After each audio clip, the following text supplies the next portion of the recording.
Bonjour à tous, prenons un moment aujourd'hui pour continuer à lire et méditer le volume 12 du Livre du Ciel de Louisa Piccarreta. Au nom du Père qui me crée, du Fils qui me sauve et du Saint-Esprit qui me sanctifie. Amen. Jésus, une fois de plus, nous entrons en toi, dans ta divine volonté, nous nous fondons en toi, nous nous identifions à toi, nous nous consumons en toi, nous fusionnons nos volontés dans la tienne et nous t'invitons dans nos cœurs, Seigneur, pour que tu t'y établisses et que tu fasses tout en nous jusqu'à nos derniers souffles. Oui, Jésus, viens continuer ta vie en nous, viens et regarde à travers nos yeux, viens parler à travers nos lèvres, respirer dans nos respirations, écouter à travers nos oreilles, penser à travers toutes nos pensées, viens agir à travers nos mains, marcher à travers nos pas, viens faire palpiter nos cœurs, Seigneur, que ce soit ton cœur qui palpite à l'unisson avec chacun de nos cœurs et qu'à chacun de ces battements, tout comme à chacun de nos actes, de nos mouvements internes, externes, conscients, inconscients, volontaires, involontaires, tu puisses recevoir des flots d'amour, de louanges, de bénédictions, de réparation, Seigneur.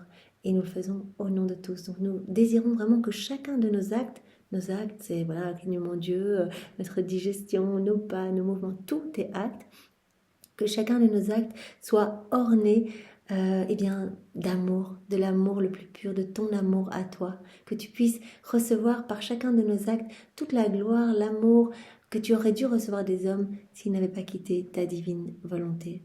Seigneur, nous voulons également que chacun de nos actes soit enrichi de toutes les paroles de notre Père, que ton règne vienne, que ta volonté soit faite, Seigneur, et que chacun d'eux puisse te ramener des milliers d'âmes. Voilà, c'est notre intention, Seigneur. Nous t'avons donné notre grand oui, nous te le redonnons tous les jours par notre prière préalable, notre acte préalable le matin, où nous t'offrons notre journée. Nous te demandons vraiment de venir nous investir, nous remplir de ta présence, de ton amour, de ton Esprit Saint, de venir tout faire en nous. Et puis tout au long de la journée, on réactualise cette demande en t'appelant Jésus. Dont ce moment où nous te demandons vraiment de venir le vivre en nous. Maintenant, Seigneur, dispose chacun de nos cœurs pour que nous puissions accueillir ce que tu veux nous donner aujourd'hui, que nous puissions le comprendre avec ta compréhension et ta sagesse à toi. Viens réceptionner ces mots bénis en chacun de nous et grave-les en lettres d'or, en lettres de lumière dans toutes nos cellules, que ce soit vraiment là et que nous puissions en vivre, que ces vérités soient vivantes, que nous puissions les mettre en pratique.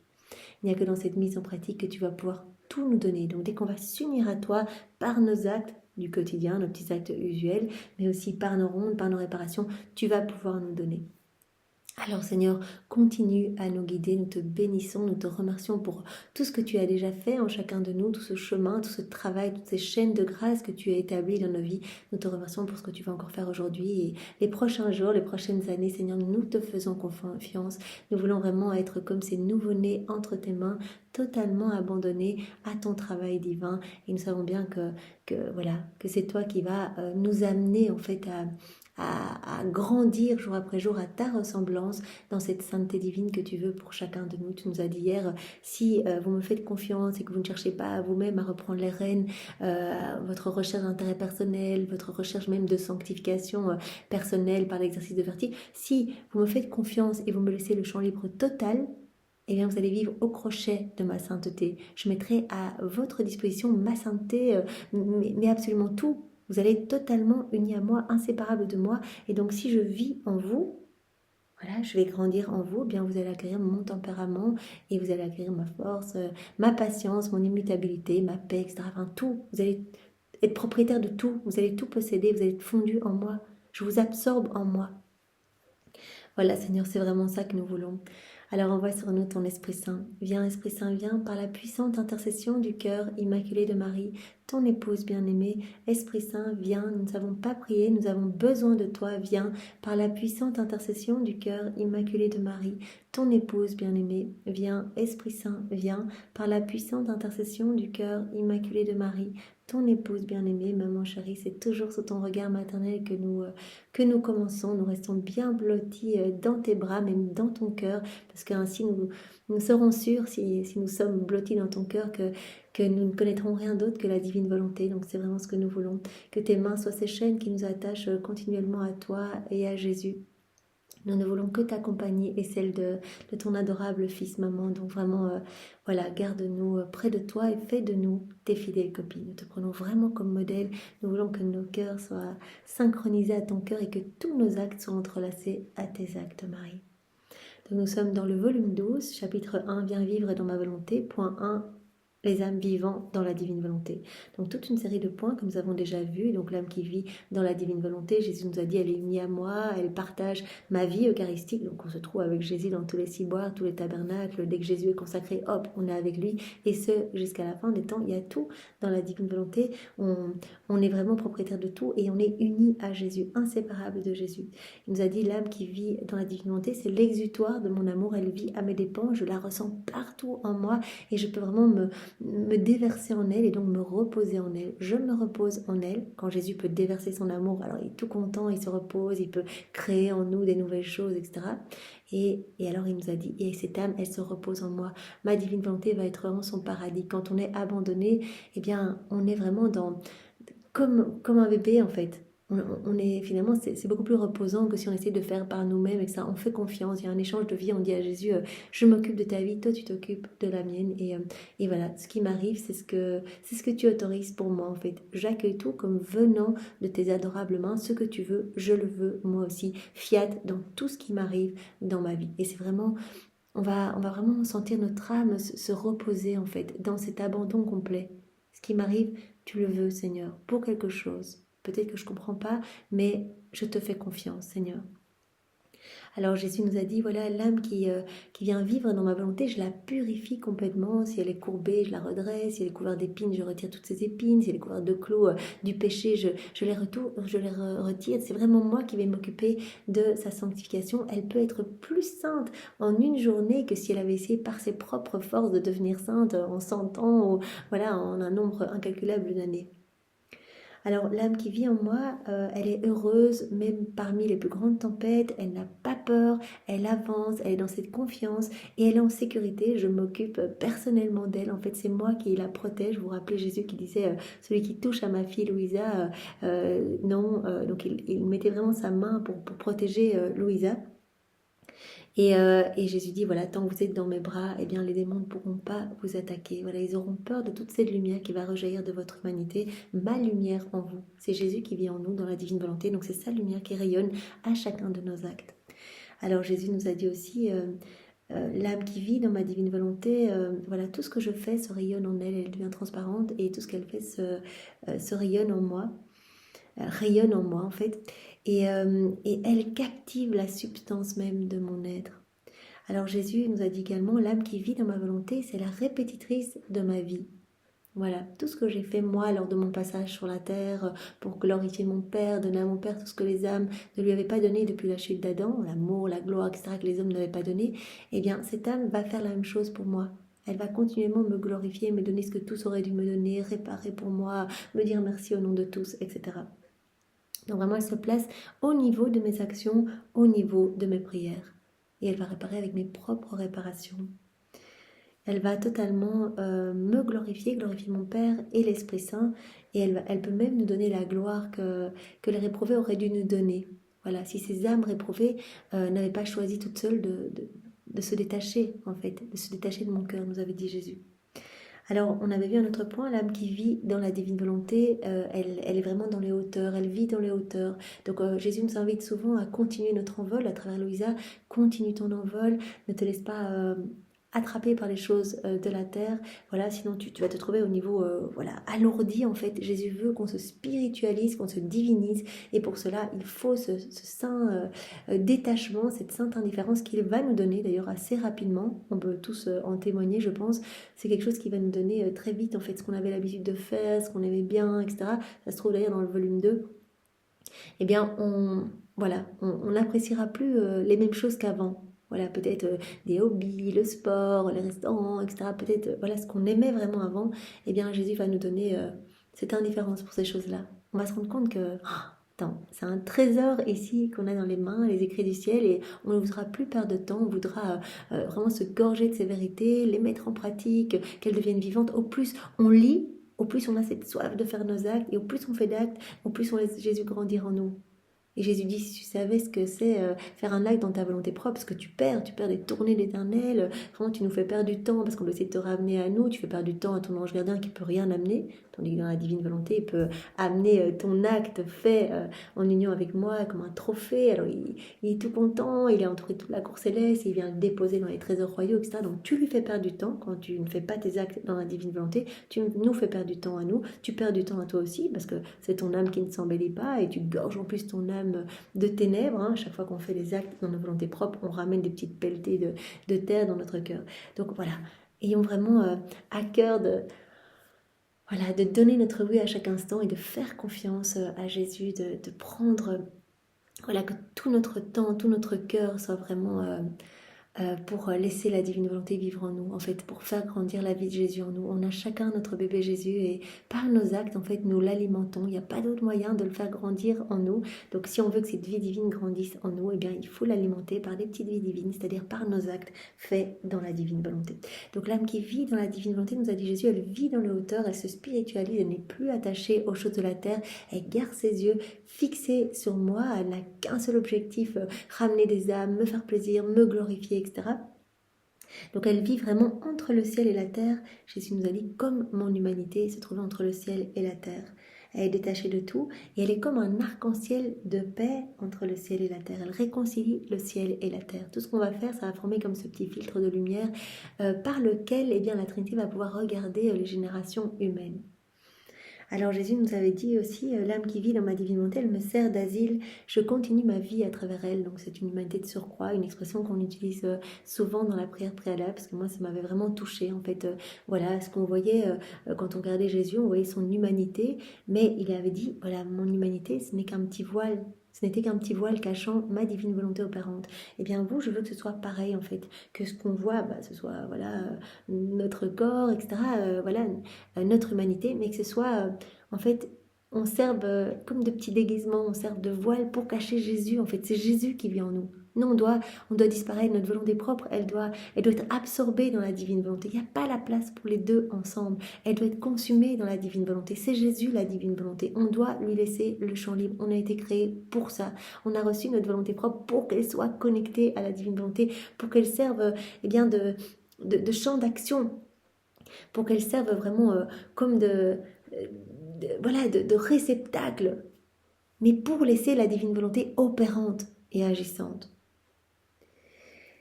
Voilà, donc cette âme-là, elle va ressentir tout ce que je ressens puisque je vis en elle. Donc l'âme qui vit dans la divine volonté, elle ne ressentira plus ses propres choses, mais elle ressentira mes choses à moi en fait. Mais ce que moi je ressens, je continue ma vie en elle puisque mon humanité est glorifiée, je ne peux plus souffrir, etc. Donc je viens continuer ma vie, mes souffrances à travers elle. Elle remet, en s'unissant à moi, elle remet toute la rédemption en mouvement. Donc je peux continuer à travers ses mains, à travers ses pieds, à travers ses paroles, à sauver des âmes. Et c'est magnifique. Donc elle va ressentir uniquement ce que je ressens. Donc Jésus nous a bien attiré l'attention là-dessus. On n'a pas à nous inquiéter, même si on ressent des froideurs, etc.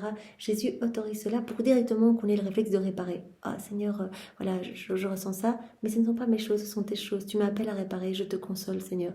Donc il y a vraiment cette identification qui va se faire de plus en plus forte, au plus on va faire des actes. Voilà, on va ressentir vraiment Jésus en nous, Jésus voilà, quand Jésus est triste, etc., il va nous partager ses peines, mais aussi ses joies.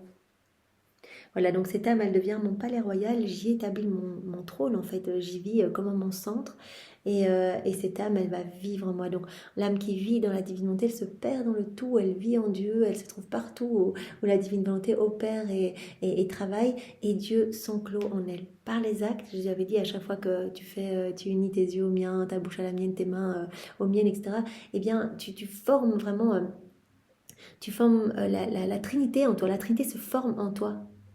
Voilà, à chaque fois, eh bien, la Trinité est là. C'est une présence réelle et non mystique. Et nous prenons des décisions à partir de vos âmes. Si vous vivez dans la divine volonté, de la même façon, nous avait dit Jésus, que si on les prenait à partir du ciel. Donc l'âme, en faisant ces actes, elle m'emprisonne en elle, nous avait dit Jésus. Elle érige comme les murs, m'emprisonnant en elle. Et je suis heureux. Je ne suis pas comme prisonnier dans le si, où c'est affreux, où j'ai pas de correspondance d'amour, enfin c'est une matière morte, quoi. Tandis que dans cette âme, en fait, je suis tellement heureux de vivre en elle parce qu'elle me laisse le champ libre complet. Et puis tout le temps, elle pense à moi, tout le temps, voilà, elle me nourrit, elle me laisse de plus en plus de place, elle m'abreuve, elle me console, elle me réchauffe, elle me donne de l'air frais, elle me donne de la lumière, etc. Alors hier, nous avions vu 2 points. Jésus qui avait dit l'âme qui vit dans ma volonté, elle est fondue en moi, elle possède tout. Vous vous rappelez, Jésus qui avait dit tout ce qui m'appartient, eh bien, lui appartient aussi. Je l'absorbe en moi. Elle va comme posséder cette clé, en fait, lui donnant accès à tout, en fait. Voilà, c'est notre enfant, elle reprend sa place d'enfant de Dieu. Et donc, toutes les œuvres de la création, de la rédemption, de la sanctification, enfin, tout est pour elle, tout lui appartient. Mais cette clé, attention, elle ne doit pas être rouillée par ce qui résulte de notre volonté propre. Elle ne doit pas être pleine de boue, sinon elle ne rentrera plus. Pleine de boue, la boue des choses de la terre. Donc, il faut vraiment ce saint détachement. Il faut qu'on arrive à se détacher de tout, même l'exercice des vertus, même toutes ces recherches de sainteté personnelle. On doit laisser Jésus totalement œuvrer en nous. Et c'est pour cela que Jésus nous a appelés tout au long des premiers volumes, vous vous rappelez, à cet anéantissement. Ça va beaucoup plus loin que l'humilité. C'est en fait être vide de tout pour que Jésus nous remplisse de lui. Et puis il nous a dit hier que l'âme vivante dans la divine volonté, elle ne s'occupait que de lui. Et elle ne voulait que ce que lui voulait. Il n'y a qu'une seule volonté, une seule vie, un seul acte, un seul amour entre l'âme vivante dans la divine volonté et Jésus. Alors Jésus, à travers différents passages, nous a dit, voilà, elle vit au crochet de ma sainteté, elle ne recherche plus, sa sainteté personnelle, elle ne cherche plus à essayer de se sanctifier toute seule, etc. Et du coup, en fait, comme elle recherche ce que moi je veux, elle ne veut que ce que je veux, elle veut essayer de me ramener des âmes, elle répare pour ses frères et sœurs, essayer de me faire plaisir, etc. Eh bien, elle va vivre au crochet de ma sainteté. Elle ne recherche plus l'intérêt personnel, nous a dit Jésus, et cette âme ne va s'occuper que de moi. Donc elle va me procurer de l'air frais. Jésus nous l'a dit hier, c'est affreux en fait sur la terre, l'air est nauséabond. Il y a tellement de mes enfants qui vivent dans leur volonté propre qu'il y a comme un air répugnant qui se dégage en fait de toutes vos âmes. Et l'âme qui vit dans la divinité, elle me procure vraiment un air rafraîchissant. Voilà, et en plus cet air, je peux le ressentir partout, ma divine volonté opère, où ma divine volonté travaille, c'est-à-dire absolument partout. Donc vraiment, elle m'amène du réconfort, parce que moi je suis en suffocation dans les cœurs. Ça, Jésus nous l'avait dit aussi dans cette heure où il était jeté dans le cédron. C'est vraiment, on peut s'imaginer l'état de nos âmes quand on vit dans nos volontés propres, qu'on est déconnecté de Dieu, c'est le cédron, les égouts de la ville. Ça sent mauvais, c'est encombré, c'est sombre, c'est affreux, Jésus s'y sent pas bien. Voilà, alors cette âme, elle me procure aussi de la lumière, avait dit Jésus. Voilà, par chaque acte qu'on fait, eh bien, c'est la lumière même de Dieu qui rayonne de nous. On amène de la lumière dans les ténèbres, nos actes vont produire voilà, ces rayonnements qui vont éclipser les ténèbres, qui vont mettre en fuite les démons. Et Jésus avait dit, cette âme, elle m'offre des hosties pour me nourrir. Vous vous rappelez ces 2 passages qu'on a vus hier, où Jésus montrait à Louisa voilà, qu'elle le nourrissait. Dans l'autre passage, il y avait des petites balles blanches, et quand Jésus a ouvert une petite balle blanche, eh bien, il y avait un autre Jésus qui sortait. Donc, chaque acte qu'on fait, c'est comme une hostie, c'est une vie divine qui va nourrir Jésus. Puis on a vu un autre point qui reprenait un petit peu ce qu'on a vu précédemment. Donc, l'âme qui vit dans ma volonté, elle est tout ensemble. Elle est prêtre, tabernacle et hostie.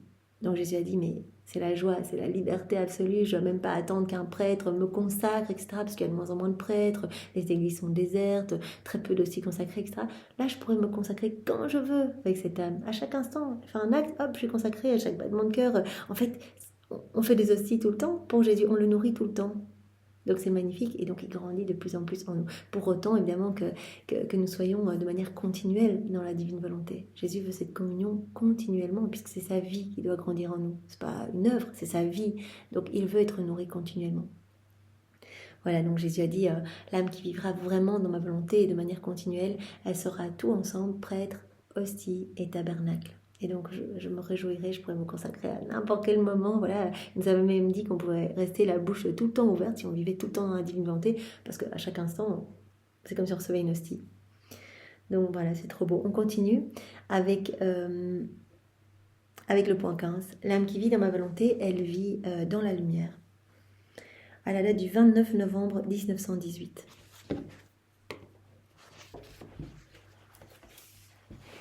Donc, à contrario, quitter la divine volonté, c'est quitter la lumière.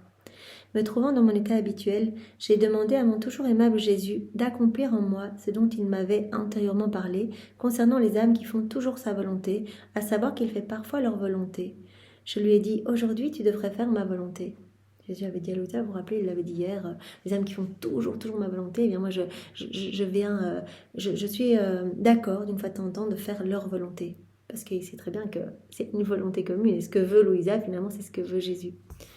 Jésus vint et me dit, ma fille, sais-tu que sortir de ma volonté est pour l'âme comme un jour sans soleil? Voilà, vivre dans la divinité, tu vis dans la lumière, tout est soleil, c'est le plein jour dans ton cœur, etc. Mais quitter la divine volonté, c'est pour l'âme comme un jour sans soleil. Il n'y a pas le soleil. Il fait tout noir alors si tu fais les choses dans ta volonté propre. Voilà, sortir de ma volonté, c'est pour l'âme comme un jour sans soleil, sans chaleur, sans la vie des actes divins en elle. Chaque acte compte. Donc voilà, n'oublie pas de faire tes actes, continue, avancez, unis-toi à moi. Voilà, chaque acte est un soleil qui va alimenter ce grand soleil en toi. Je repris mon amour, que le ciel me protège de faire cela. Je préférerais mourir plutôt que de sortir de ta volonté. Mets donc ta volonté en moi, puis dis-moi, c'est ma volonté qu'aujourd'hui je fasse ta volonté. Il dit à Jésus, tu vas dire c'est ma volonté, parce que je ne veux pas faire un seul acte dans ma volonté propre. Je ne veux pas qu'il y ait de la noirceur qui arrive dans mon cœur. Je ne veux pas détricoter ce beau filet de lumière que tu as tissé en moi. Je veux vraiment que tu me dises c'est ma volonté qu'aujourd'hui je fasse ta volonté. Jésus reprit, ah, vilaine fille, très bien, je vais te satisfaire. Je te garderai avec moi aussi longtemps que je voudrais, puis je te laisserai. Parce que ce que Louisa veut, c'est rester tout le temps avec Jésus. Et comme j'étais contente, puisque tout en faisant sa volonté, Jésus allait faire la mienne. Mon aimable Jésus passa donc quelque temps avec moi. Il me sembla qu'il plongea le bout de son doigt dans son sang très précieux et qu'il ensigna mon front, mes yeux, ma bouche et mon cœur. Ensuite, il m'embrassa. Donc, c'est pas la première fois que Louisa est signée. Il y a eu mon mari aussi à un moment dans un autre passage qui avait signé Louisa de croix de lumière. Et elle avait dit, mais c'est quoi? Elle avait juste pu voir qu'une croix de lumière, par exemple, sur son front, est écrit annihilation. Voilà. Marie avait dit, mais tu n'as pas besoin de le savoir, mais c'était vraiment, à chaque fois, Marie écrivait annihilation. Donc, on peut imaginer annihilation de ma manière de parler personnelle ou de ce que je voudrais entendre dans ma volonté propre ou de ce que je voudrais penser avec mes pensées, voilà, accrochées à ma volonté humaine, etc. Donc, annihilation complète pour laisser la divine volonté œuvrer en moi. Donc, c'est ces petites croix de lumière. Et ici, Jésus la signe aussi de son sang précieux. Donc, tout ça pour dire que Jésus a dit, à travers Louisa, nous a dit, voilà, ne quitte pas ma volonté. Ici, voilà, Louisa, elle dit, Jésus, je ne veux jamais quitter ta volonté, donc dis que c'est ta volonté de faire la mienne. Comme ça, je suis sûre de ne pas la quitter, parce que Jésus a dit, t'as raison, si tu quittes ma volonté, en fait, c'est un jour sans lumière, alors. Il n'y a de la lumière que si tu vis dans ma divine volonté. Donc c'est pour nous aussi, on a tendance un peu à parfois faire nos petites escapades dans nos volontés propres. Jésus dit, attention, chaque fois que tu quittes ma volonté, c'est vraiment un jour sans soleil, un jour sans chaleur, un jour sans la vie des actes divins en elle. Puisque chaque acte devient divin, éternel, magnifique, sauve des âmes, amène de la joie partout. Et si on ne donne pas en manquer un seul? Voilà, et en plus Jésus, à chaque acte qu'on fait, élargit la capacité de notre âme pour recevoir plus de son amour. Il nous embellit, il prononce son fiat créateur, il prononce les paroles de la consécration. Il y a tellement de choses qui se passent pour nous embellir, mais aussi qui amènent de la joie partout. Et on donne une gloire parfaite à la Trinité. On donne tout à Dieu quand on fait un acte dans la divine volonté. Donc ne pas faire, même pour une journée comme ça, des actes dans la divine volonté. Jésus dit, bah, c'est un jour sans lumière, sans chaleur, sans la vie d'actes divins. Donc voilà, n'omettons pas de faire nos actes. Vivre dans la divine volonté, c'est vraiment vivre dans la lumière. Tout devient lumière. Mais quitter la divine volonté, c'est quitter la lumière. Avec un deuxième point qui va dans ce sens, à la date du 9 mars 1919.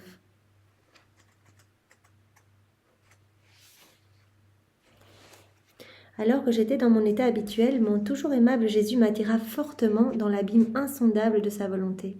Il me dit, ma fille, regarde comment mon humanité baignait dans la divine volonté et comment tu dois m'imiter. Regarde, moi, mon humanité, j'étais immergée dans la divine volonté. À ce moment, il me semble avoir un soleil comme celui qui brille à notre horizon, mais assez grand pour surpasser toute la surface de la terre. Donc souvent, Jésus fait la comparaison entre sa divine volonté et le soleil. Il y a beaucoup d'exemples comme ça à travers les 36 volumes. Elle voit ce soleil, mais tellement grand qu'il dépasse toute la surface de la terre. On ne pouvait dire où il prenait fin. Ses rayons allaient en haut et en bas, produisant une harmonie merveilleuse et pénétrant partout. Au centre de ce soleil, je voyais l'humanité de notre Seigneur qui se nourrissait de ce soleil, lequel était toute sa vie. Jésus dit, moi, voilà, j'étais au centre de ce soleil. J'étais immergée tout le temps dans la divine volonté. Enfin, Jésus sait la divine volonté. Il dit, mais je me nourrissais en fait de cette lumière continuellement. Voilà. Je voyais l'humanité de notre Seigneur au centre de ce soleil. Il se nourrissait de ce soleil, lequel était toute sa vie. Il recevait tout de ce soleil et lui retournait tout.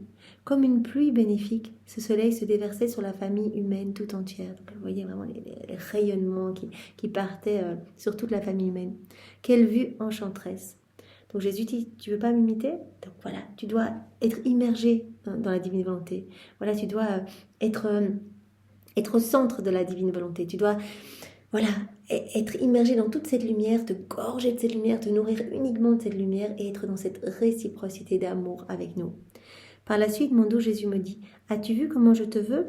Le soleil représente ma volonté, dans laquelle mon humanité baigne comme dans son essence. Jésus dit, mon humanité, voilà, baigne dans toute cette lumière, dans ce soleil qui représente ma volonté, comme dans son essence. Je reçois tout de ma volonté. Aucune nourriture n'entre en moi, pas même une pensée, un mot ou un souffle qui ne proviennent de ma volonté. Nous aussi, il faudrait ça. Jésus nous demande vraiment de l'imiter, imiter notre chef de file Louisa, imiter notre chère maman, maman Marie, et bien voilà, de pouvoir couler tous nos actes dans la divine volonté. Que rien ne prenne vie sans la divine volonté en nous. Je reçois tout de ma volonté. Aucune nourriture n'entre en moi, pas même une pensée, un mot ou un souffle qui ne proviennent de ma volonté. Ainsi, il est juste que je lui retourne tout. Donc Jésus montre à Louisa comment il nous veut immerger dans sa volonté. De la même manière, je te veux au centre de ma volonté, de laquelle tu te nourriras uniquement. Garde-toi bien de prendre quelque autre nourriture. Tu perdrais ta noblesse et tu te dégraderais comme une reine qui s'abaisserait à prendre une nourriture sale, indigne d'elle. Ah, je te fais goûter aux joies du ciel, voilà, tu vis dans la divine volonté, j'ai habitué ton palais à goûter les mets les plus succulents célestes. Bah, si tu quittes ma divine volonté, si tu ne coules pas tous tes actes dans ma divine volonté, si tu ne nourris pas de toute cette lumière continuellement, tu ne laisses pas ma divine volonté régir tous tes actes, eh bien tu vas passer de l'état de reine à l'état de fille servante. Tu vas passer des mets les plus délicieux aux mets de la terre, insipides, etc. Voilà, tu te dégraderais comme une reine qui s'abaisserait à prendre une nourriture sale, indigne d'elle. De plus, ce que tu prends, tu dois immédiatement le retourner, de sorte que tu ne fasses que recevoir de moi et me redonner. Voilà, dans la divine volonté, on prend tout, on se gorge de cette lumière, on se gorge de l'amour de Jésus, on se gorge de tous les cadeaux cachés partout dans la création, on met nos je t'aime et on réoffre tout au nom de tous. Tout le temps, on prend tout l'amour de Jésus, tout l'amour de Marie, on met nos je t'aime et on réoffre tout. Tout ce que tu prends, tu dois immédiatement me le retourner, de sorte que tu ne fasses que recevoir de moi et me redonner. Voilà, la réciprocité d'amour, ça doit être vraiment une danse d'amour en fait. L'harmonie entre le ciel et la terre. De cette manière, une harmonie enchanteresse se formera entre toi et moi. Tu dois recevoir et directement tout me redonner. Et tu dois laisser la divine volonté tout régir en toi, la lumière de la divine volonté t'envahir et vraiment, voilà, que la divine volonté se niche dans chacun de tes actes avec tous mes attributs divins. Alors, point 16, l'âme qui vit dans la divine volonté, elle vit dans un Éden divin, à la date du 3 mars 1919. Poursuivant dans mon état habituel, j'étais complètement immergée dans la divine volonté. Mon toujours aimable Jésus vint et me pressant sur son cœur me dit « Tu es la fille première-née de ma volonté. Comme tu m'es précieuse, à tel point que j'ai préparé pour toi un Éden divin, contrairement à ce qu'il en fut pour tes premiers parents qui furent placés dans un Éden terrestre. » Adam et Ève, c'était un Éden terrestre. Pour toi, Louisa, tu es la première et voilà, j'ai formé pour toi un Éden divin. Dans cet Éden terrestre, l'union entre les premiers parents était humaine. Ils pouvaient jouir des plus beaux délices de la terre et à certains moments de ma présence. Mais dans l'Éden divin, là pour toi, l'union elle est divine. Tu y jouis des plus beaux délices célestes et de ma présence. Tu ne jouis pas des délices humains, mais tu jouis des délices célestes. Tu jouis tout le temps de ma présence. Tu es uni à moi, tu es inséparable de moi. Tu jouis de ma présence autant que tu le veux. Donc, Jésus nous dit bien, Adam et Ève, ils étaient dans un Éden terrestre. Ils jouissaient de ma présence, voilà, à certains moments. Et puis ils pouvaient jouir vraiment de tous ces délices de la terre. Il dit, mais pour toi, Louisa, tu es dans un Éden céleste, un Éden divin. Tu peux jouir vraiment des délices célestes et tu as ma présence pour toi quand tu le veux. Je suis unie à toi, je suis ta vie. Nous partageons ensemble les douceurs, les joies et si nécessaire les souffrances. On ne fait qu'un, on est ensemble. Donc tu peux jouir de ma présence autant que tu le veux. Et tu jouis déjà de tous les délices du ciel. Dans l'Éden terrestre, l'ennemi a pu s'introduire et le premier péché fut commis. Dans l'Éden divin, l'entrée est fermée aux démons, aux passions et aux faiblesses. Satan ne veut pas s'y montrer, sachant que ma volonté le brûlerait plus que le feu de l'enfer. La simple sensation de ma volonté le met en déroute. D'autre part, les actions accomplies dans ma volonté sont immenses, infinies et éternelles. Elles embrassent tout et tous. Voilà, Jésus fait bien la distinction entre cet Éden terrestre pour Adam et Ève et l'Éden pour Louisa, pour les âmes qui vont vivre dans la divine volonté après elle, l'Éden céleste. Jésus dit, dans l'Éden terrestre, eh bien, Satan a pu s'introduire, le malin a pu s'introduire pour tenter Ève, qui après a proposé à Adam. Mais dans cet Éden divin, Satan ne peut pas s'introduire. On est unis à Jésus, on ne fait qu'un. On a toute sa lumière, etc. Il aurait peur de se faire débusquer dans ses pièges. Il y a trop de lumière. Il a peur. Il est contraint de s'éloigner. Il n'y a pas la place pour les faiblesses, pour les passions, etc. Donc, on laisse Jésus vivre en nous. On est dans cette inséparabilité et il nous nettoie.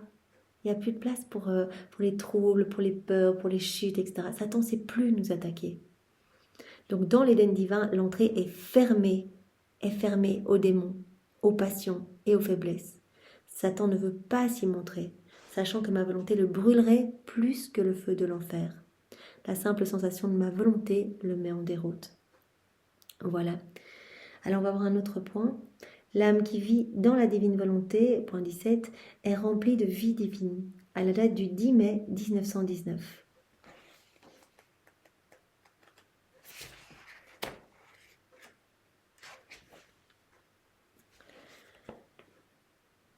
Donc la vie divine habite la créature concurremment à la divine volonté. J'étais très affligée et un peu inquiète de mon pauvre état. Voulant me distraire de mes pensées tournées vers moi-même, Jésus me dit, ma fille, que fais-tu? Tes pensées tournées vers toi-même te font sortir de ma volonté. Aussi longtemps que ma volonté est en toi, la vie divine est aussi en toi. Aussi longtemps que tu me regardes, tu gardes les yeux fixés sur moi, etc., aussi longtemps que ma volonté est en toi, que ma divine volonté est en toi, eh bien la vie divine est aussi en toi. Alors, tout est divin, tout devient prière, tous tes actes, tes battements de cœur, tout ce que tu fais est parfait. La vie divine alors est aussi en toi. Si ma volonté cesse d'être en toi, voilà, si finalement on se centre sur nous-mêmes, on n'a plus les yeux sur Jésus, on fait les choses pour nous, etc., la divine volonté cessera d'être en nous. Et il en sera ainsi de la vie divine. Alors Jésus dit, si ma volonté cesse d'être en toi, il en va ainsi de la vie divine et tu reviens à ta vie humaine. Alors nos actes sont de nouveau des actes humains. On fait tout par nous-mêmes. On perd cette vie divine et on revient à notre vie humaine. Quel changement! Donc voilà, la pensée sur nous-mêmes, eh bien, quelque part, nous fait revenir dans notre volonté propre. Jésus dit, eh ben, si tu perds la divine volonté comme vie, tu vas perdre cette vie divine et tu reviens à ta vie humaine. Quelle perte, tout devient un chaos, tout devient misère, voilà, on réobstrue tous nos sens, etc. Voilà, Adam, quand il a quitté la divine volonté, il a perdu la divine volonté comme vie. Il a perdu cette vie divine en lui. Et petit à petit, voilà, il a tout s'est voilé, il a commencé à devenir super craintif, etc. En plus, il était triste de ce qu'il avait perdu.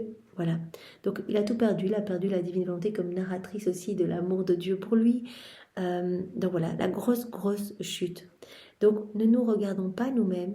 Gardons nos yeux sur Jésus. Ne perdons aucun acte. Avançons et on fait nos actes. Tout devient lumière. La lumière grandit en nous, c'est magnifique, ça réjouit tout le ciel. On ne voit pas bien ce qui se passe au niveau spirituel. On doit avancer dans la foi et dans la confiance. C'est tout, Jésus nous le dit. On a la certitude que c'est Jésus qui nous parle. On voit notre vie se transformer, on continue, on fait nos actes. Et ce, jusqu'à nos derniers souffles. Puis en soupirant, il ajouta « Ah, tu ne sais pas la destruction qui va venir dans le monde. Tout ce qui est arrivé jusqu'à maintenant peut être considéré comme un jeu en comparaison des châtiments à venir.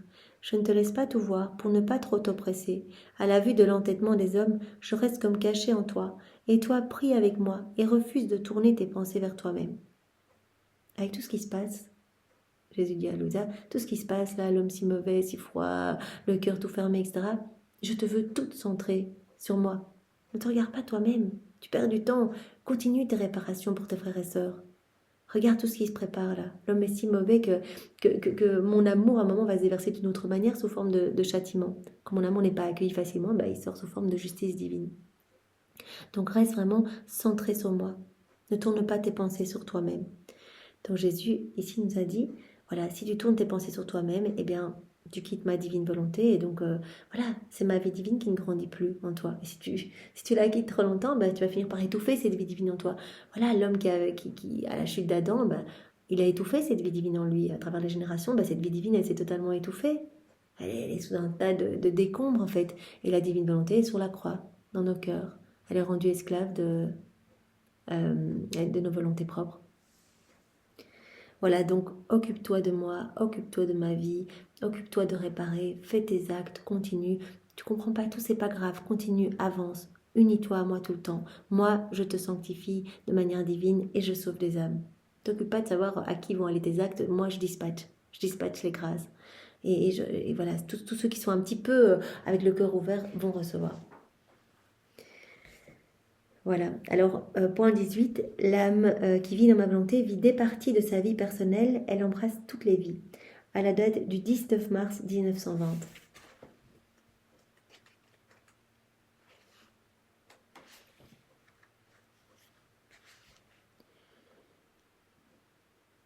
Voilà. Je me plaignais à mon toujours aimable Jésus en lui disant, comme tu as changé, est-ce possible qu'il n'y ait plus de souffrance? Non, ça on va le mettre dans un autre passage. Donc on va directement commencer avec à la page 129 de cette édition-ci, la moitié de la page. Plusieurs idées parcouraient mon esprit, spécialement en ce qui concerne ce qu'il m'a dit concernant sa divine volonté. Il me semblait que je ne pourrais jamais voir en moi les effets de ses paroles sur cette question. Jésus ajouta aimablement, « Ma fille, quand je t'ai demandé si tu consentirais à vivre dans ma volonté, tu as accepté en disant « Je dis oui », non pas dans ma volonté, mais dans la tienne, afin que mon oui ait toute la puissance et toute la valeur d'un oui divin.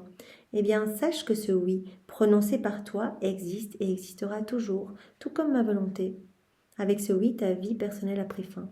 L'âme qui vit dans la divine volonté, elle s'est décidée à un moment, elle a donné son oui à Jésus. Chacun de nous, on a dit oui, Jésus. Maintenant, c'est fini, on ne veut plus notre volonté propre déconnectée de la tienne. On la veut consumée dans la tienne. On veut que tu sois pleinement à l'œuvre en nous. Tout seul, c'est la catastrophe, on ne fait rien de bon, on te veut à l'œuvre en nous. Jésus dit, ben voilà, ce oui que tu as donné, il ne prendra pas fin, il continuera toujours. C'est un oui divin. Il existera toujours, tout comme ma volonté. Et avec ce oui, ta vie personnelle a pris fin. Voilà. Je commence mon œuvre en toi. Ta volonté ne doit plus vivre par elle-même. Comme toutes les créatures sont dans ma volonté, tu es venu au nom de toute la famille humaine, déposer au pied de mon trône, d'une manière divine, les pensées de toutes les créatures que tu portais dans ta propre pensée, pour me donner la gloire pour toutes ces pensées. Dans ton regard, dans ton parler, dans tes actions, dans la nourriture que tu manges, et même dans ton sommeil, fais de même en me donnant la gloire pour les actions correspondantes des créatures. Donc voilà, Louisa, Jésus dit, voilà, tu es venu, tu as uni tes pensées à celles aux miennes pour que tes pensées soient sanctifiées ainsi que celles de toutes les créatures. Voilà, on fait tout au nom de tous. On ne fait pas ça personnellement. On vient réparer pour les pensées mauvaises de tous les hommes à travers les siècles. Tu es venu déposer au pied de mon trône d'une manière divine les pensées de toutes les créatures que tu portais dans ta propre pensée. Donc je viens réparer pour toutes les pensées mauvaises. Je viens déposer les pensées de toutes les créatures, Seigneur, pour les unir aux tiennes en fait, pour qu'elles soient sanctifiées et pour réparer pour toutes les pensées d'orgueil, de ressentiment, de colère. Et Jésus dit, tu dois le faire continuellement pour tout, pour tes regards, pour tes actions, quand tu manges, tu vas tout faire au nom de tous. tu dois me donner la gloire pour toutes les actions correspondantes des créatures. Donc quand tu fais un acte, tu dois me donner la gloire pour toutes les actions correspondantes des créatures. Donc tu vas manger dans la divine volonté, et bien en mangeant, en me laissant manger en toi, en laissant ma divine volonté opérer à travers cet acte, tu vas me donner la gloire que toutes les âmes à travers les siècles auraient dû me donner en mangeant. Voilà, tu vas me donner l'amour que toutes auraient dû me donner voilà, pour ces aliments si délicieux, pour la texture, pour la saveur, etc. Et tu vas réparer aussi pour les péchés de gloutonnerie, de gourmandise, etc. Tous les actes que tu vas faire dans la divine volonté, tu vas me donner la gloire pour tous. Voilà, même si on ne le dit pas explicitement, à chaque fois on donne tout à Dieu. En faisant un acte, on donne tout à Dieu, tout ce que les autres auraient dû donner. Voilà. Ta vie doit tout embrasser. Si oppressé par la privation de moi, tu n'unissais pas toute la famille humaine à tes actions, je te réprimanderais. Donc, tout faire au nom de tous, toujours, au nom de tous et pour tous. Dans ta volonté, Seigneur. Oh, je t'aime, Jésus, au nom de tous et pour tous. Je vais à la messe, au nom de tous et pour tous. Je vais me confesser dans ta divine volonté, au nom de tous, Seigneur. Je reçois l'absolution au nom de tous. Je fais ma pénitence au nom de tous. Comme ça, toute la famille humaine voilà, va ressentir cette purification, etc. Voilà, je t'adore, Seigneur, je te bénis et je te remercie pour les éléments créés si magnifiques. Ça, je le fais au nom de tous. Voilà, on donne à Dieu ce qui lui est dû et qui ne lui a pas été donné par les hommes. Ta vie doit tout embrasser. Si oppressé par la privation de moi, tu n'unissais pas toute la famille humaine à tes actions, je te réprimanderai. Et si tu ne m'écoutais pas, je te dirai tout affligé. Si tu ne veux pas me suivre, je ferai les choses seule. Vivre dans ma volonté, c'est vivre des parties de sa vie personnelle. Il n'y a pas de petite recherche interpersonnelle. À nouveau, Jésus nous le dit. Tu vas prier juste pour ta petite famille ou pour toi-même ou tes petites recherches. Tu dois étendre ça. Il faut que tes prières soient universelles. Voilà. Je te demande la paix dans les cœurs, voilà, dans chaque cœur, passé, présent et futur. Je prends ta paix à toi, puisque tout nous appartient, et je vais la répandre dans chaque cœur. Tes paroles du pardon dans chaque cœur. Seigneur, ton sang précieux, je vais en inonder la terre entière, toutes les générations humaines. Ta vie personnelle a pris fin. Vivre dans ma volonté, c'est vivre des parties de sa vie personnelle. On ne fait pas tout, les petites choses pour nous, à demander des petites grâces pour nous. Non. Donc l'âme vivant dans la divine volonté, elle ne recherche plus jamais l'intérêt personnel. Il n'y a plus de perte de temps non plus. Nos yeux sont fixés sur Jésus et on veut ce qu'il veut. On veut que toutes les âmes soient sauvées. L'âme qui vit dans ma volonté, elle est départie de ses réflexes personnels aussi. Elle embrasse toutes les autres vies. Sois attentive à cela et ne crains pas. Donc je veux, en fait Jésus dit, je veux que dans tous tes actes, dans ton regard, dans ton parler, dans tes actions, etc., quand tu manges, même quand tu dors, eh bien, que tu fasses cela, que tu me donnes la gloire pour les actions correspondantes des créatures. Seigneur, je m'endors dans ta divine volonté, je m'endors avec ton sommeil à toi, et par ce sommeil, je te donne la gloire que toutes les âmes auraient dû te donner, voilà, si elles se reposaient dans ton cœur continuellement. Voilà. Donc, l'âme qui vit dans la divine volonté est départie de ses réflexes personnels, de sa vie personnelle. Elle embrasse toutes les vies. On travaille au nom de tous. On fait nos actes au nom de tous. On aime au nom de tous. On bénit au nom de tous. On remercie au nom de tous. Voilà. Alors, point 19. L'âme qui vit dans ma volonté, elle aura une gloire et un bonheur différents des autres dans le ciel. À la date du 24 mai 1920.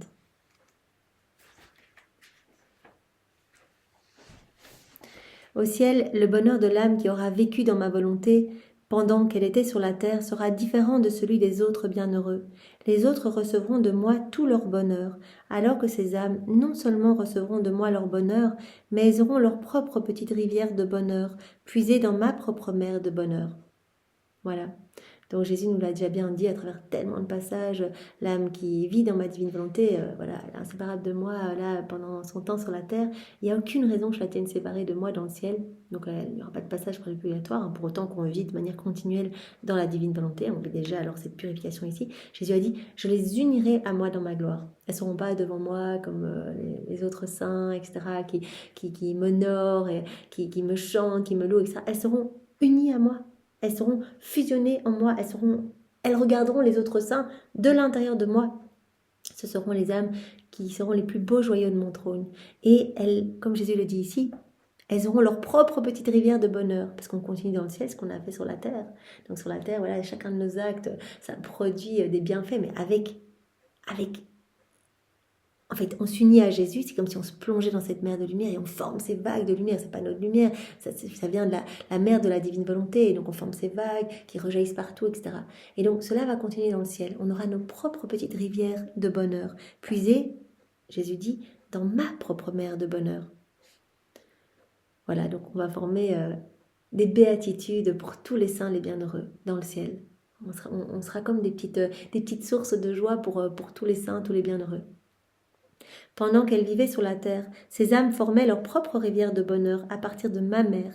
Il est jusqu'au ciel, elles disposent aussi de ces rivières de bonheur, lesquelles se déverseront sur tous les bienheureux. Et Jésus dit, voilà, chaque vérité, chaque connaissance qu'on digère, qu'on comprend, qui a pris vie en nous, eh bien, c'est une nouvelle béatitude à partager avec tout le ciel. Qu'elles sont belles ces rivières, prenant leur source dans la mer infinie de ma divine volonté. Elles se versent en moi et je me verse en elles. Elles sont un spectacle enchanteur, devant lequel tous les bienheureux sont extasiés. Voilà, ça va former ce spectacle magnifique. En fait, on sera en Jésus, unis à lui dans sa gloire et on aura nos propres rivières de bonheur qui amèneront de la joie pour tous les saints, tous les bienheureux. Et je suppose que ces rivières continueront à descendre, à amener des grâces sur toutes les âmes. Nos actes continuent, donc voilà, amènent du bien à tous, toutes les âmes pèlerines ici-bas, les âmes du purgatoire et puis les saints, les bienheureux. Voilà, alors on a encore un point, 2 points. L'âme qui vit dans ma volonté, elle est confiante, elle se laisse travailler par mes mains. Alors là, on a 4 sous-points assez courts. Donc l'âme qui vit dans ma volonté, il nous faut cette confiance. Donc elle demeure immobile à la date du 12 mars 1919. Donc on va comprendre ce que Jésus veut nous dire par là.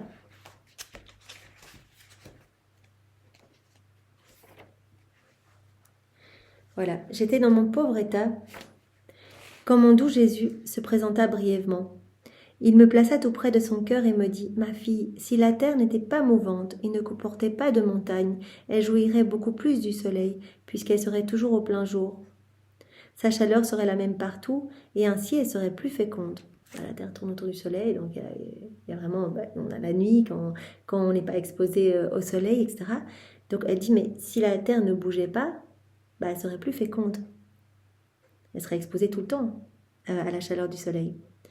Mais parce qu'elle est en motion, parce qu'elle tourne continuellement, et qu'elle est formée de lieux élevés et de lieux bas, elle ne reçoit pas uniformément la lumière et la chaleur du soleil. Elle est toujours en mouvement, toujours en motion, elle tourne autour du soleil. Et en plus, il y a des hauts et des bas, il y a des montagnes, etc. Il y a des lieux élevés, des lieux bas. Et donc, elle ne reçoit pas uniformément cette lumière, cette chaleur du soleil. Une partie de son sol reste dans le noir à un moment et une autre partie à un autre moment. Certaines parties reçoivent très peu de lumière.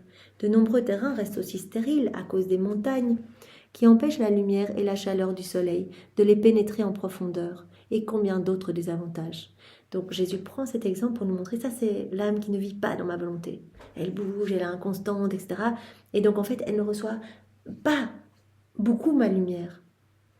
Et aussi le fait de son inconstance, un jour elle aime, le lendemain elle n'aime pas, elle fait ci, elle fait ça, et puis elle ne veut plus le faire, eh bien ça forme comme ces montagnes. Et donc il y a tellement d'obscurité dans cette âme. L'âme qui ne vit pas dans ma volonté, elle est à l'image de la surface de la terre, de la surface terrestre. Ses actions humaines la maintiennent en mouvement continuel. Ses faiblesses, ses passions, ses défauts sont les montagnes et les enfoncements où se forment des antres du vice. Ces mouvements causent en elle des zones d'obscurité et de froideur. Seulement une toute petite quantité de lumière lui parvient parce que les montagnes de ses passions la bloquent. Que de misère. Voilà, la terre qui tourne autour du soleil, donc voilà, il y a tout le temps la nuit où le soleil ne peut pas réchauffer la terre, etc. Et puis il y a aussi des points élevés, des points bas, les montagnes, etc. Donc il y a beaucoup de zones d'ombre. Eh bien, l'âme qui vit dans sa volonté propre, elle est à l'image de cette surface terrestre. Voilà, elle est remplie comme ces montagnes, ce sont les faiblesses, les passions, les défauts, etc. Et donc finalement, il n'y a qu'une toute petite quantité de lumière qui va lui parvenir. Parce que les montagnes de ses passions bloquent cette lumière. Que de misère. Par contre, l'âme qui vit dans ma volonté, elle fait confiance, elle a abandonné entre mes mains, elle reste immobile. On peut imaginer vraiment, voilà, elle se place dans le champ de lumière et elle reste là. Et elle se gorge de cette lumière tout le temps, tout le temps. elle demeure immobile. Ma volonté aplanit alors les montagnes de ses passions, de telle sorte qu'elle est complètement nivelée. Ça, Jésus nous en avait déjà parlé. Vous vous rappelez cet exemple, Louisa avait vu vraiment un espace avec des grosses ronces, des grosses montagnes, etc. Et tout ça avait été plongé dans la divine volonté, tout avait été nivelé. Et en fait, les ronces avaient disparu, il y avait des fleurs, etc. Mais tout avait été nivelé. Il n'y a plus, c'est haut et c'est bas, c'est inconstance. L'âme qui vit dans ma volonté, elle demeure immobile. Ma volonté va aplanir les montagnes. C'est Jésus qui va faire ce travail. Ma volonté va aplanir les montagnes de ses passions, de telle sorte qu'elle est complètement nivelée. Ainsi, le soleil de ma volonté brille sur elle comme il le veut. Il n'y a pas d'endroit caché où sa lumière ne brille pas. Voilà, tout est nivelé. Donc le soleil peut vraiment taper et tout inonder en fait. Pourquoi donc t'étonner que je rende l'âme qui vit dans ma volonté plus sainte en une seule journée que pendant 100 ans pour l'âme qui n'y vit pas? Elle est tout à fait exposée, elle se gorge de cette lumière. Il n'y a pas juste un tout petit peu de lumière qui passe de-ci, de là, non, elle se gorge complètement de cette lumière. Donc l'âme qui vit dans ma divine volonté, elle doit être confiante, elle doit cesser de travailler. Elle doit cesser de travailler par mes mains divines. Elle doit demeurer immobile. Ouais, Jésus nous demande cette immobilité. Donc l'âme qui vit dans ma volonté de manière continuelle, elle s'abandonne à moi, elle accueille tout. À la date du 2 juillet 1918. De nouveau, je vous invite à regarder bien le plan pour comprendre vraiment la trame de tous ces points. Je disais à mon aimable Jésus, je t'aime, mais parce que mon amour est petit, je t'aime avec ton propre amour. Je t'adore avec ton adoration, je te prie avec tes prières, je te remercie avec tes actions de grâce. On n'offre pas notre amour à nous, on peut offrir un amour humain tout petit, tout imparfait. Je t'aime avec tes je t'aime à toi. Je te bénis avec tes propres bénédictions, je te remercie avec tes remerciements à toi. Pendant que je priais ainsi, il me dit, ma fille, quand tu aimes avec mon amour, que tu adores avec mes adorations, que tu pries avec mes prières, que tu remercies avec mes actions de grâce, ces actes se fixent dans les miens, où ils sont agrandis, tout devient immense dans la divine volonté, tout devient infini, tout devient lumière. Je me sens ainsi aimée, adorée, priée et remerciée comme je veux que les créatures le fassent. On offre Dieu à Dieu, on offre du parfait. Je t'aime avec ton amour à toi, on offre du parfait. On offre l'amour de Jésus infini. On lui offre ses je t'aime à lui qui ravivent toute la création, qui viennent amener des grâces partout. Ah ma fille, un grand abandon à moi est nécessaire. Quand l'âme s'abandonne à moi, je m'abandonne moi-même à elle. Et je la remplis de moi. Je fais à sa place ce qu'elle devrait faire pour moi. Abandonne-toi à moi et je vais tout faire à ta place en fait. C'est facile en fait, ça va nous donner un grand repos, Seigneur, que ta volonté soit faite, voilà, et c'est toi qui vas faire. Et c'est toi qui vas me garder en sécurité, c'est toi qui vas me garder dans les bras, dans tes bras, c'est toi qui va venir tout faire en moi, c'est toi qui vas me sanctifier, c'est toi qui vas venir retirer ces mauvaises choses en moi, c'est toi qui vas venir tout niveler, etc. C'est toi qui vas m'irradier de ta lumière, je te fais confiance. Quand l'âme s'abandonne à moi, nous dit Jésus, je m'abandonne moi-même à elle. Je la remplis de moi et je fais à sa place ce qu'elle devrait faire pour moi. Par contre, si l'âme ne s'abandonne pas à moi, qu'elle veut faire toute seule, qu'elle vit dans sa volonté propre, ce qu'elle fait reste fixé en elle-même alors. Elle va tout faire par elle-même. Je vais pas l'aider, je vais pas faire à sa place. Tout va rester fixé en elle-même plutôt qu'en moi et ses actions seront remplies d'imperfection et de misère, ce qui ne peut me plaire. Si on fait ça tout seul, on va faire n'importe quoi, ça va être rempli d'imperfections, ça va être rempli de nos pauvretés, etc. Jésus, ça ne peut pas me plaire. Et quand l'âme s'abandonne, elle dit, mais Jésus, mais je te fais confiance, tu as le champ libre complet sur ma vie. Jésus dit, je fais tout en elle alors. Et ses actes sont parfaits, ils me plaisent. Je fais à sa place ce qu'elle devrait faire pour moi. Voilà, donc l'âme qui vit dans ma volonté, elle doit être dans cette confiance, elle doit me laisser travailler, en fait son âme, elle doit se laisser travailler par mes mains, donc elle doit demeurer immobile, comme on a vu avec le premier passage, elle doit s'abandonner à moi. Et l'âme qui vit dans ma volonté, voilà, elle peut se reposer et moi je vais la travailler. C'est ce que je lui demande, se reposer et moi je vais la travailler. Point 3. À la date du 6 août 1919.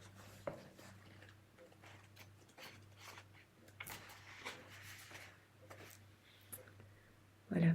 Je vis des jours très amers. Mon pauvre cœur est paralysé par la souffrance à cause de la privation de celui qui est ma vie et mon tout.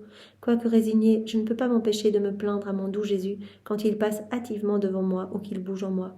Je me souviens qu'un jour, pendant que je me plaignais, il me dit « L'abandon entre mes mains est comme deux torrents qui se rejoignent avec une grande force. Les eaux réunies forment des vagues si hautes qu'elles parviennent jusqu'au ciel, ce qui a pour conséquence que leur lit se vide. Le murmure de ces eaux atteignant le ciel est si beau et harmonieux que le ciel se sent honoré et investi d'une nouvelle beauté. Quand tu t'abandonnes, ça forme comme deux torrents qui se rejoignent avec une grande force. En fait, tu t'abandonnes, en fait, tu te fonds en moi. Ça forme comme deux torrents qui se rejoignent avec une force énorme. Ça forme des vagues énormes qui enchantent tout le ciel. Les saints disent en chœur, cette harmonie ravissante provient d'une âme qui s'est abandonnée à Dieu. Que c'est beau, que c'est beau. Un autre jour, il me dit, de quoi as-tu donc peur? Abandonne-toi à moi. Pour vivre dans la divine volonté, c'est indispensable. Il faut cet abandon. Donc Jésus nous avait parlé de ces deux ailes. D'un côté, l'abandon, et on se détache aussi des choses de la terre, et d'un autre côté, la constance. Ce sont les deux ailes qui vont nous permettre vraiment de nous élever pour nous greffer dans ce soleil de la divine volonté. De quoi as-tu peur? Abandonne-toi à moi, et tu seras entouré par moi comme d'un cercle. De telle façon que si les ennemis, les occasions ou les dangers se présentent, ils auront affaire à moi, pas à toi. Je vais m'occuper de tout en fait. Si tu t'abandonnes, c'est moi qui vais faire vraiment ta sécurité, je serai ta petite sentinelle. Je te garderai.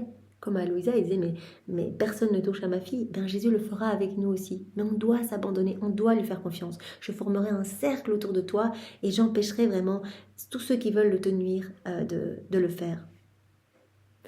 Voilà, de telle façon que si les ennemis, les occasions, les dangers se présentent, ils auront affaire à moi, pas à toi. Je répondrai à ta place. Voilà, laisse-moi vivre en toi. C'est moi qui répondrai à ta place. Tu dois te soucier de rien du tout. Tu t'occupes juste de moi, toi. Tu fais tes actes, tu fais tes réparations, etc. Moi, je vais m'occuper de toi. Je m'occuperai des situations difficiles, de tes ennemis, etc. Personne ne pourra te toucher. Ils auront affaire à moi, pas à toi. Je répondrai à ta place. Le vrai abandon à moi, en moi, ou à moi, résulte en un repos pour l'âme et un travail pour moi. Donc toi, tu peux te reposer, c'est moi qui vais travailler, nous dit Jésus. Si l'âme est nerveuse, cela signifie qu'elle n'est pas abandonnée à moi. Un petit indice pour nous, si on est nerveux, qu'on sent du trouble, de l'agitation, qu'on essaie de gérer par nous-mêmes, on n'est plus abandonné en Jésus. On n'est plus dans sa volonté. Il faut vraiment cet abandon. La divine volonté, c'est l'abandon dans les mains de Jésus. Que ta volonté soit faite et non la mienne. Si l'âme est nerveuse, cela signifie qu'elle n'est pas abandonnée à moi. Pour celle qui veut vivre par elle-même, son agitation est sa juste peine. Elle me fait grand mal et se fait grand préjudice. Donc, garde tes yeux fixés sur moi et sois abandonné entre mes bras. Je vais m'occuper de tout. Donc, si on est nerveux, hop, ça doit être vraiment un indicateur de dire, ok, je reviens dans tes bras, Seigneur. Dans la divine brie, il n'y a pas de trouble. Tu t'occupes de tout et je vais connaître cette joie, même au milieu des plus grandes tempêtes, tu vas t'occuper de tout. Alors, quatrième point, toujours dans ce point vente, l'âme qui vit dans ma volonté, donc elle est enveloppée, donc l'âme qui est confiante et qui se laisse travailler par mes mains, elle est enveloppée dans un nuage de lumière, à la date du 26 septembre 1919.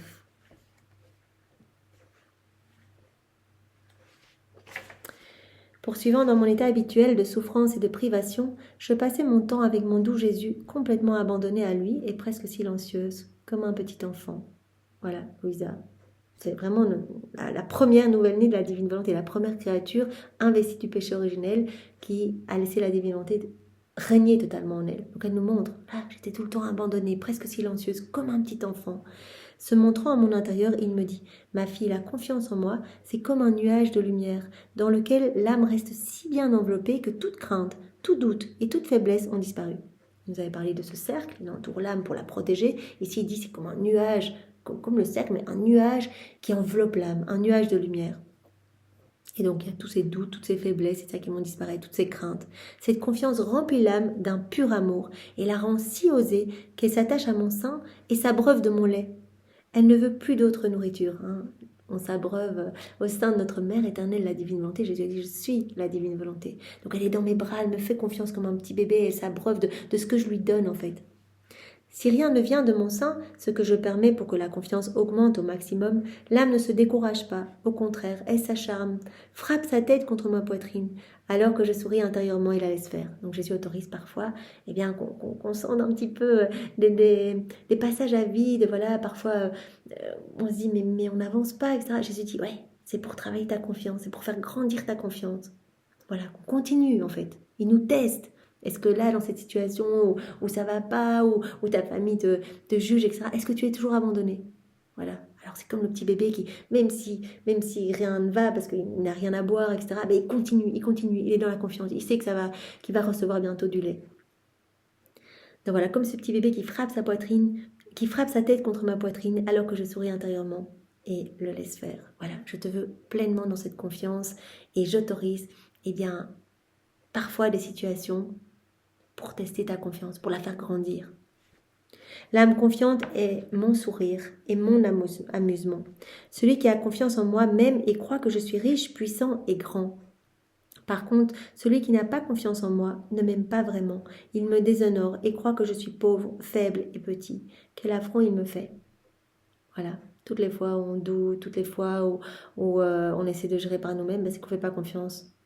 On ne fait pas confiance à Jésus. On se dit, mais en fait, non, j'arriverai mieux par moi-même, ça ira plus vite. Je me dis, mais en fait, c'est comme si tu croyais que j'étais pauvre, faible, petit, mais en fait, tu me fais vraiment un affront énorme. Fais-moi confiance, je suis tout puissant, je peux tout dans ta vie et je sais exactement ce qu'il te faut pour te sanctifier. C'est nos âmes qui comptent, c'est pas le petit temps ici minuscule qu'on passe sur la terre, c'est un clignement de Dieu. Voilà, on prépare ici notre place pour dans le ciel. On prépare aussi la gloire qu'on va donner à Dieu dans le ciel. On va continuer dans le ciel ce qu'on fait ici sur la terre. Donc vraiment, voilà, soyons attentifs et totalement abandonnés. Jésus nous aime plus que tout.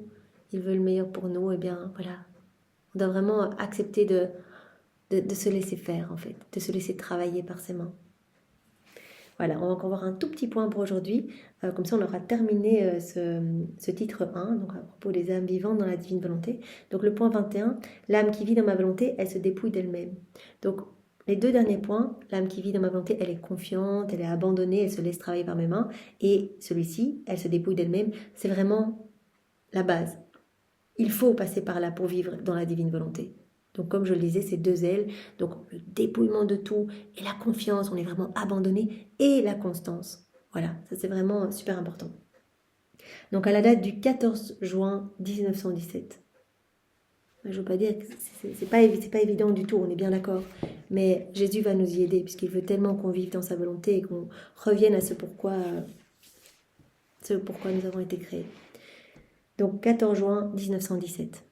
Poursuivant dans mon état habituel, j'implorais mon aimable Jésus de venir en moi pour aimer, prier et réparer à ma place, étant donné mon incapacité de faire quoi que ce soit par moi-même. Vous voyez déjà, Louisa, cet anéantissement. Je ne sais rien faire sans toi, Jésus, c'est toi qui vas venir faire. Je ne veux et je ne peux rien faire sans toi. C'est quelque chose qu'on doit dire tout le temps. Jésus, je ne peux rien faire sans toi. On doit tout faire ensemble. Je suis incapable, moi, sans toi. C'est toi, tout vient de toi, tout est grâce. Je te laisse le champ libre. Ému de compassion à cause de mon néant, c'est à ça qu'on doit rêver, cet anéantissement complet. Mon doux Jésus vint en moi pour aimer, prier et réparer avec moi. Il me dit, ma fille, plus l'âme se dépouille d'elle-même, plus je la revêt de moi. On lâche nos petites choses, on se dépouille de tout, plus Jésus peut nous remplir de lui. Plus elle croit qu'elle ne peut rien faire par elle-même, plus je travaille et fais tout en elle. Je ressens que mon amour, mes prières et mes réparations sont mises à contribution par elle. Et pour mon honneur, je regarde ce qu'elle veut faire. Veut-elle aimer? Je viens et j'aime avec elle. Veut-elle prier? Je prie avec elle. En somme, son annihilation et son amour, qui sont miens, m'attachent à elle et m'obligent à faire avec elle ce qu'elle veut. Jésus, je ne peux rien faire sans toi. Viens maintenant, viens prier avec moi. Jésus dit, hop, je viens prier en elle. Jésus, viens, on va faire ces actes-là ensemble, on va adorer ensemble. Viens, Jésus, voilà, tout ce qu'on fait dans le quotidien. Jésus dit, ça m'attache, son amour et son annihilation. Ça m'attache, ça m'oblige à faire avec elle ce qu'elle veut. Donc nos actes deviennent tous divins, on laisse Jésus faire en nous. Et je lui donne le mérite de mon amour, de mes prières et de mes réparations. Et je lui donne les mérites que ces actes sauvent toutes les âmes en fait. Voilà, par nos actes, quand on laisse Jésus faire en nous, il y a des milliers d'âmes qui sont sauvées et Jésus nous donnera les mérites de toutes ces âmes sauvées. Il va nous donner les mérites comme si c'est nous qui avions fait ces actes. Alors qu'on laisse Jésus faire en nous, nous on ne fait rien du tout. En fait, c'est Jésus qui travaille, nous on s'abandonne et on laisse Jésus faire. Avec un immense contentement, je sens ma vie se répéter et je fais descendre les fruits de mes actes pour le bien de tous, parce qu'il ne s'agit pas des choses de la créature cachée en moi, mais des miennes. Voilà, on s'unit à Jésus, on vient décrocher toute cette vie qu'il a déjà refaite pour nous, il a déjà refait toutes nos vies. Tout est là, nos vies, la version parfaite de chacune de nos vies saintes sont là et dès qu'on s'unit à Jésus, hop, on vient décrocher ces moments que Jésus a déjà fait pour nous. Par exemple, ce moment-ci, Jésus l'a déjà fait. Donc quand on dit je me plonge dans la divine volonté pour vivre ce moment, hop, on vient le chercher. Donc il est parfait, il est saint, il a déjà été fait. On n'a pas à chercher ce qu'on va dire, etc. Il a déjà été fait. Voilà, donc Jésus dit avec un immense contentement, je sens ma vie se répéter et je fais descendre les fruits de mes actes pour le bien de tous. Parce qu'il ne s'agissait pas de choses de la créature, mais des miennes. Voilà. Donc, voilà, on devient elle est répétitrice de la vie de Jésus. Jésus sent sa vie se répéter. Merci Seigneur bien, pour tous ces passages que tu nous as donnés aujourd'hui et qui clôturent ce titre 1, donc au sujet de l'âme qui vit dans la divine volonté. Donc on a vu aujourd'hui, l'âme qui vit dans la divine volonté, elle vit tout le temps dans la lumière, tout est lumière. Par contre, elle quitte la divine volonté, elle va quitter la lumière et alors elle vivra dans les ténèbres. Elle vit dans un Éden divin, non pas terrestre comme Adam et Ève. Donc dans l'Éden divin, Satan ne peut pas rentrer, il n'y a pas d'attaque possible. Voilà, et Jésus s'occupe de notre purification jour après jour. L'âme qui vit dans la divine volonté, elle est remplie de vie divine. C'est cette vie divine qui grandit en nous, c'est cette vie de Jésus. C'est la vie du divin vouloir, la vie de l'amour parfait, hein, l'amour agapé, cette vie de lumière, de sainteté. Voilà, elle est remplie de vie divine. Alors l'âme qui vit dans la divine volonté, elle vit des parties de sa vie personnelle et elle embrasse toutes les vies. On agit au nom de tous et pour tous. Il n'y a plus de centrage sur nous-mêmes, pour nos petits intérêts, notre famille, etc. On vit des parties de notre vie et on embrasse toutes les vies. Ce qu'on fait, c'est on le fait au nom de tous, toujours, toujours. Je t'aime au nom de tous, je répare au nom de tous, je t'embrasse au nom de tous, je te bénis au nom de tous, toujours dans ta volonté, pour donner du parfait à Dieu au nom de toutes les générations humaines. Et on peut le faire évidemment, faire parler tous les éléments créés. On vient avec tous les éléments créés au pied du trône de l'Éternel pour dire, mais Père, regarde, je ne suis pas la seule à demander l'avènement de ton royaume. Il y a tous les éléments créés qui demandent que ton royaume vienne s'établir sur la terre. Alors Jésus nous a dit également, l'âme qui vit dans ma volonté, elle aura une gloire et un bonheur tout à fait spécial dans le ciel, différent des autres au ciel, c'est-à-dire qu'elle sera unie à moi et elle aura sa propre petite source de bonheur, sa propre petite fontaine de bonheur qui amènera des béatitudes pour tout le ciel. L'âme qui vit dans ma volonté, elle est confiante, donc elle se laisse travailler par mes mains avec 4 passages, donc elle reste comme immobile, hein, elle ne bouge pas, elle se laisse vraiment travailler, elle s'abandonne à moi. Elle se repose, moi je travaille et elle va vraiment être comme dans un petit cercle de protection, un petit nuage de lumière, je l'entoure et je fais à sa place en fait. C'est vraiment très reposant, c'est vrai, il est vrai, on n'a qu'à se reposer et on laisse Jésus faire. Et le dernier point, l'âme qui vit dans ma volonté, elle se dépouille d'elle-même, voilà. Elle se dépouille d'elle-même et elle me laisse vivre en elle en fait. Voilà, ce dépouillement. Jésus nous dit, au plus elle va se dépouiller d'elle-même, au plus je vais la remplir de moi. Va se dépouiller de sa vie. Il faut qu'on meure à nous-mêmes, il faut qu'on meure à nos désirs, à nos tendances, à nos passions, et Jésus va nous gorger de lui. On a tout à gagner, c'est magnifique, on perd nos crasses, nos noirceurs, et alors on se laisse remplir par cette lumière magnifique, et vraiment, on est unis à Jésus, et en fait, on devient de plus en plus heureux, vraiment, même au milieu des choses difficiles, c'est impossible avec Jésus d'être malheureux. Voilà, c'est impossible. Et on se sent aimé partout. Et au plus on fait des actes, au plus nos sens vont se dégager. On va avoir tout cet amour. On va se dire, mais c'est incroyable, dans les feuilles qui bougent, les oiseaux qui volent, etc. Mais moi aussi, je t'aime, Jésus, en fait. Tout nous bombarde d'amour. Et quand on commence à voir ça, mais c'est génial. On sent notre cœur exploser de joie. Voilà, je n'en suis pas du tout encore là, mais petit à petit, le Seigneur vraiment travaille nos cœurs pour vraiment nous décaper en fait, là où nous en sommes. Alors voilà, soyons patients, continuons à faire nos actes et n'arrêtons jamais parce qu'il y a tellement, tellement, tellement bien fait. Merci Seigneur, avec tes propres remerciements, nous t'aimons, nous t'adorons, nous te louons, nous te bénissons, nous te glorifions, nous t'embrassons avec ta volonté au nom de tous en réparation pour tous ceux qui ne t'aiment pas, qui n'espèrent pas en toi, qui ne croient pas en toi, qui ne t'adorent pas, tous ceux qui se moquent de Maman Marie, qui se moquent de toi, qui se moquent des choses saintes, tous ceux qui vraiment se débâtissent, enfin tant d'offenses, tant de méchanceté humaine qui te blessent. Nous entendons tout réparer Seigneur en te donnant à chaque fois les actes opposés à ces offenses qui te blessent et on le fait bien sûr au nom de tous Seigneur. Voilà, toute la famille humaine te dit maintenant avec nous, notre bouche est le haut-parleur, nos bouches sont les haut-parleurs de toutes les générations humaines et on te dit Jésus, sois le roi de ma vie. Jésus, viens tout faire en moi. Jésus, plus jamais séparé de toi, que rien ni personne ne me sépare de toi. Voilà, on le dit au nom de tous. Jésus, je me convertis. Jésus, j'accueille tes grâces. Jésus, je me laisse travailler par tes mains. Jésus, je te fais confiance. Voilà, et il reçoit ces paroles comme si toutes les âmes lui disaient, vraiment toutes les âmes venaient lui dire qu'elle l'aime. Voilà, et au nom de tous, on demande aussi l'avènement de ton royaume, Seigneur, sois béni. Au nom du Père et du Fils et du Saint-Esprit, Amen. Soyez tous bénis, passez une belle journée. Au revoir.